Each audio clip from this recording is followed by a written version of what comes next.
ದಾವಣಗೆರೆಯ ಶಿಲ್ಪಿ ಕರ್ನಾಟಕದಲ್ಲಿ ಎಲ್ಲ ರೀತಿಯ ಗೌರವವನ್ನು ಪಡ್ಕೊಂಡಂಥ ಶಾಮನೂರು ಶಿವಶಂಕರಪ್ಪನವರು ಇಹಲೋಕ ಯಾತ್ರೆಯನ್ನು ಮುಗಿಸಿದ್ದಾರೆ. ಶಿವಶಂಕರಪ್ಪನವರು ಒಬ್ಬ ವ್ಯಾಪಾರಿಗಳಾಗಿ, ಶಿಕ್ಷಣ ಪ್ರೇಮಿಗಳಾಗಿ, ಉದ್ಯೋಗ ಕ್ಷೇತ್ರದಲ್ಲಿ ದುಡಿದು ಅಷ್ಟೇ ಅಲ್ಲ, ರಾಜಕೀಯವಾಗಿ ತುಂಬ ಮಹತ್ವದ ಕೆಲಸ ಕಾರ್ಯಗಳನ್ನು ಮಾಡಿದಂಥವ್ರು.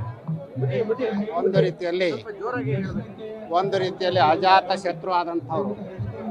ಬಹುಶಃ ಶಿವಶಂಕರಪ್ಪನವರನ್ನು ದ್ವೇಷ ಮಾಡುವಂಥ ಜನ ಕರ್ನಾಟಕದಲ್ಲೇ ಇರಲಿಲ್ಲ. 94 ವರ್ಷ ದಾಟಿದಂಥ ಒಂದು ಹಿರಿಯ ಜೀವ ನಮ್ಮಿಂದ ಕಣ್ಮರೆಯಾಗಿರುವಂಥದ್ದು, ಅನೇಕ ಆದರ್ಶಗಳು ಕಣ್ಮರೆಯಾದಂತೆ ಆಗಿದೆ.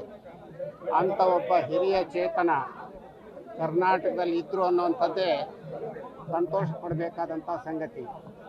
ವಯೋಧರ್ಮಕ್ಕೆ ಅನುಗುಣವಾಗಿ ಅವರು ಈ ಲೋಕದಿಂದ ದೂರ ಆಗಿದ್ದಾರೆ.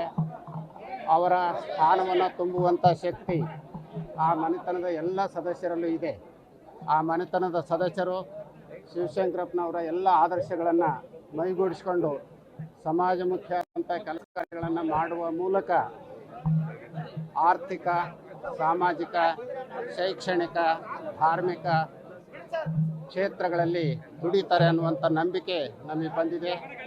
ಈಗ ತಾನೇ ಶಿವಶಂಕರಪ್ಪನವರ ಅಂತಿಮ ಸಂಸ್ಕಾರದ ಸಂದರ್ಭದಲ್ಲಿ ಅವರ ಮುಖಭಾವನೆಯನ್ನು ಕಂಡಾಗ ಇನ್ನೂ ಅವರು ನಮ್ಮ ಜೊತೆಗೇ ಇದ್ದಾರೆ ಅನ್ನುವಂಥ ಭಾವನೆ ಬರುತ್ತೆ. ಎಲ್ಲಿಯವರೆಗೂ ಅವರ ಆದರ್ಶಗಳು ಜನಮನದಲ್ಲಿ ಇರ್ತವೋ ಅಲ್ಲಿವರೆಗೂ ಶಿವಶಂಕರಪ್ಪನವರು ಬದುಕಿರ್ತಾರೆ.